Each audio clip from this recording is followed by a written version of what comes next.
Office से बाहर निकलकर दिव्या बहुत परेशान सी दिख रही थी और मन ही मन बुदबुदा रही थी, आज बहुत लेट हो गई हूँ। ऑटो मिलना भी मुश्किल है। घर कैसे पहुँचूँगी? मोबाइल निकालकर अपनी छोटी बहन को बताया, आने में लेट हो जाऊँगी। माँ से कहना परेशान ना हो। तभी साथ में काम करने वाले युवक समीर ने दिव्या से पूछा, क्या हुआ? कुछ परेशान दिख रही हो। अरे कुछ नहीं, आज जो इतना लेट हो गया ऑफिस में, अब ऑटो मिलने में प्रॉब्लम होगा, बस इसी बात का टेंशन है। कोई बात नहीं, अगर तुम्हें कोई प्रॉब्लम ना हो तो मैं तुम्हें तुम्हारे घर तक ड्रॉप कर दूँ। चलो ज़्यादा सोचो नहीं। नहीं कोई बात नहीं, तुम परेशान मत हो, मैं किसी तरह मैनेज कर लूँगी। संकोच करना छोड़ो, बहुत लेट हो गया है, तुम्हारे लिए सेफ़ नहीं है। मुझ पर भरोसा करो और अपने घर का पता बताओ, क्योंकि इसके सिवा तुम्हारे पास कोई दूसरा रास्ता नहीं है। दिव्या समीर को अपने घर का पता बताती है और उसकी बाइक की पिछली सीट पर बैठ जाती है। दोनों घर पहुंचते हैं तो दिव्या समीर को थैंक्स कहती है और चाय ऑफ़र करती है। समीर को भी काफ़ी थकावट महसूस हो रही थी और भूख भी लग रही थी, इसलिए वो चाय पीने के लिए तैयार हो जाता है। दिव्या अपने घर में अपनी माँ और छोटी बहन के साथ रहती थी। उसके पापा का बहुत पहले देहांत हो गया था। माँ और छोटी बहन की जिम्मेदारी उसके कंधों पर आ गई थी, इसलिए उसने अभी तक शादी नहीं की थी। अगले दिन जैसे ही ऑफिस की छुट्टी होती है, समीर दिव्या को देखकर कहता है, आइए मैं आपको घर छोड़ देता हूँ। पहले दिव्या मना करती है, लेकिन समीर के बार बार कहने पर तैयार हो जाती है। फिर ये तो जैसे रोज़ रोज़ का सिलसिला बन जाता है।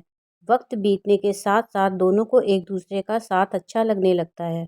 दिव्या, जिसने घर की जिम्मेदारियों के चलते कभी भी अपने बारे में नहीं सोचा, अब उसकी भी ख्वाहिशें परवान चढ़ने लगी थीं। धीरे धीरे वो दोनों करीब आ जाते हैं। दिव्या अपने मन में सोच लेती है कि छोटी बहन विद्या की शादी करने के बाद समीर के साथ अपनी आगे की ज़िंदगी के बारे में सोचेगी और सही वक्त देखकर माँ से बात कर लेगी।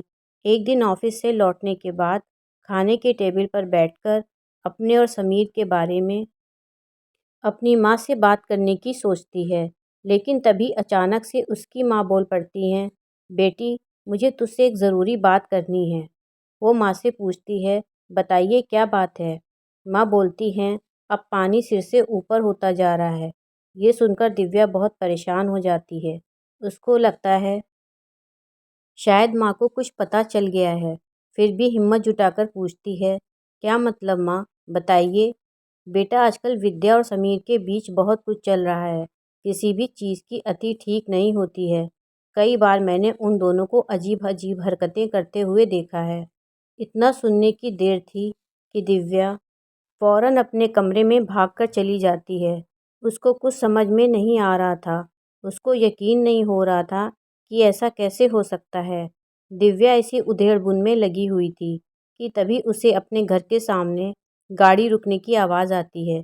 वो समझ जाती है कि ये तो समीर की गाड़ी की आवाज़ है। चुपके से खिड़की से झांकती है तो वो समीर ही होता है। वो टाइम देखती है, काफ़ी रात हो गई थी। थोड़ी देर बाद वो अपने दिल पर पत्थर रखकर बड़ी हिम्मत करके अपनी बहन के कमरे की ओर जाती है और दरवाजे की दराज से झांकती है और जो वो देखती है वो देखकर उसके होश उड़ जाते हैं। उसकी माँ की बताई हुई बात सच निकली। विद्या और समीर एक दूसरे में खोए हुए रहते हैं। समीर को देखकर दिव्या के तन बदन में आग लग जाती है और वो समझ जाती है कि कैसे समीर दोनों बहनों को बेवकूफ़ बना रहा है और दोनों को धोखा दे रहा है। अब उसके अंदर इंतकाम की आग जल जाती है। वो समीर से प्रतिशोध लेना चाहती थी, लेकिन वो कुछ भी ना कहकर वहाँ से किचन में चली जाती है और चाय बनाने लगती है।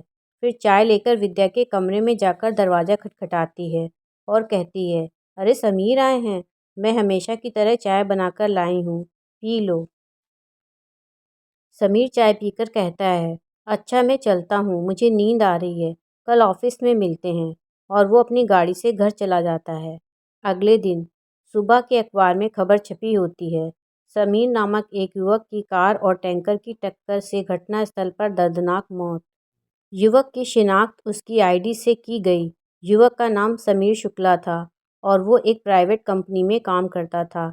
दिव्या अखबार पढ़कर बड़ी ही कठोरता से मुस्कुराते हुए अपनी मुट्ठी खोलती है और उसमें पकड़ी हुई नींद की गोलियों की खाली शीशी कचरे के डिब्बे में फेंक देती है। इस कहानी से हमें ये शिक्षा मिलती है कि जैसा करोगे वैसा भरोगे। मित्रों, कहानी सुनने के लिए दिल से धन्यवाद। अगर आपको मेरी ये कहानी पसंद आई हो तो कृपया मेरे चैनल को सब्सक्राइब करें।